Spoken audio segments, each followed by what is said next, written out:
hero RAF Sergeant on one of the last Mercy flights out of Kabul has told how he held an Afghan baby girl for an hour because her mum was so exhausted she could no longer keep her safe.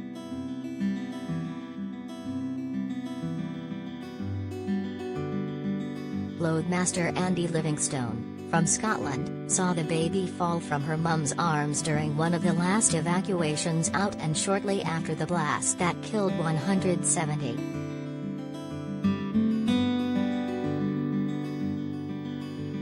His RAF flight was carrying 153 locals fleeing brutal Taliban rule, in fear for their lives and many barely able to stand from shock and sheer exhaustion.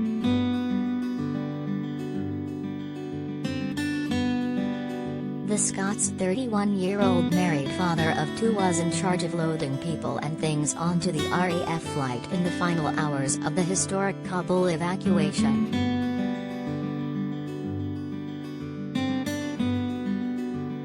In an emotional interview, Sergeant Livingstone, of 70 Squadron, recalls, "We got everyone on and this family caught my eye, a mum and dad, 3 sisters and a brother.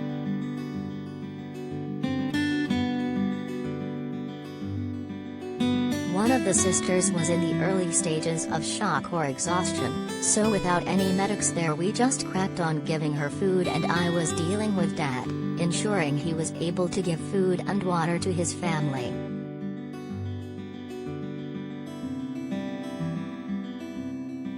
A little bit later on I see something in the corner of my eye falling over onto the floor.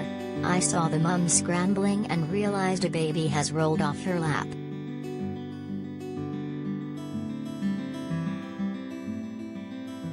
She was just so exhausted, she couldn't keep her eyes open, couldn't keep her arms up.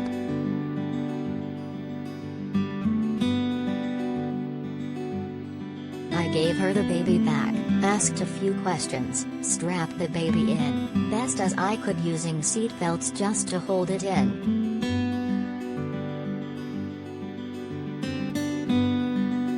Within minutes of that it was the same again. I see the same thing happening.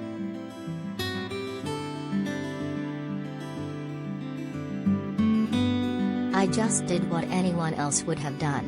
I've got 2 little girls myself and you just want to help.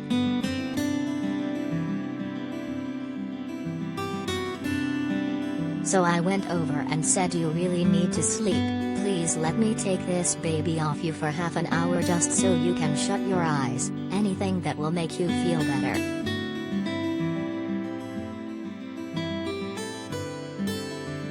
The traumatized Afghan lady looked into his eyes, unable to communicate.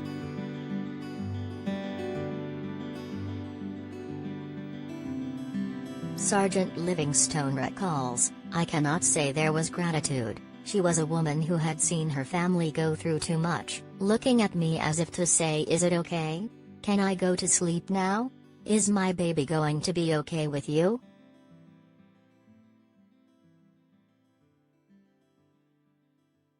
I will never forget it. I don't think I can describe it in a way that makes sense."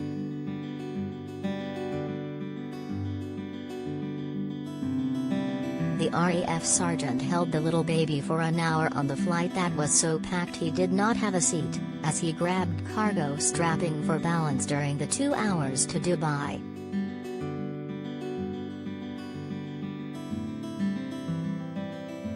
He says, "This baby weighed absolutely nothing and you think how exhausted must this poor woman be that she cannot bear that weight."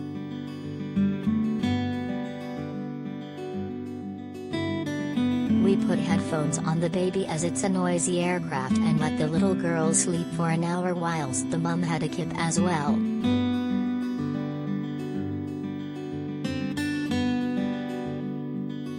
It was no problem, anyone would have done the same to give her a bit of respite.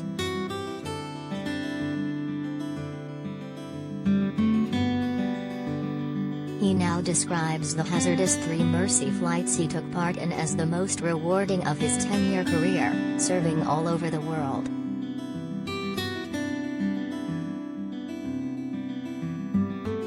He He says, "It's easy to see numbers when it comes to refugees and all the labels, but as soon as they were on and you had a good look.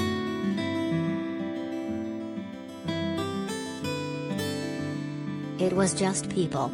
People had their little girls in their best party dresses and little boys in their nicest clothes, their good shoes.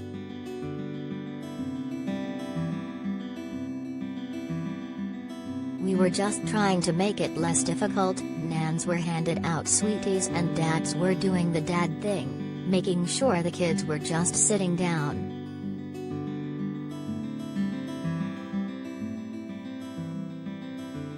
Mums were just trying to look after kids.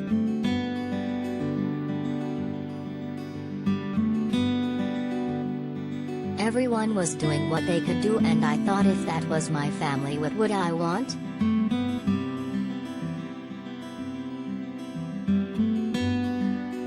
What could I do to make that couple of hours a bit less scary?"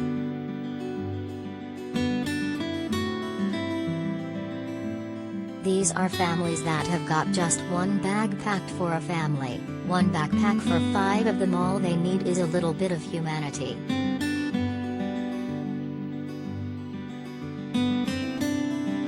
When he eventually handed the baby back to her mother, he says the contact with the Afghan lady was nonverbal and all nods and smiles.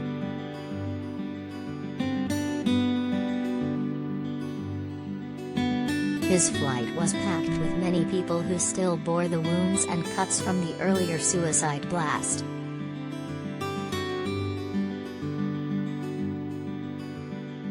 He says, "I am not going to say it wasn't emotional. That's what you think about. Myself reflected in the father and the mother reflected in the mother.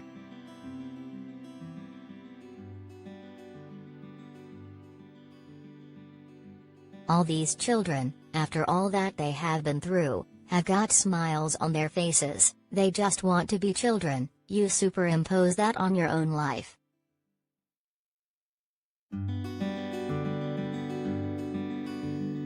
It really does break your heart, and there are no words to describe how humbling it is and how appreciative I am of the life that I lead.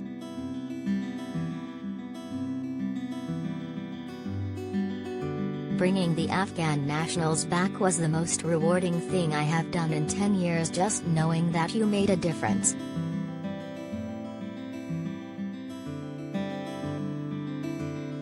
There were 2-week-old babies, grandmothers in wheelchairs, people on stretchers, people with cuts on their arms and head from the blast, people at their lowest ebb.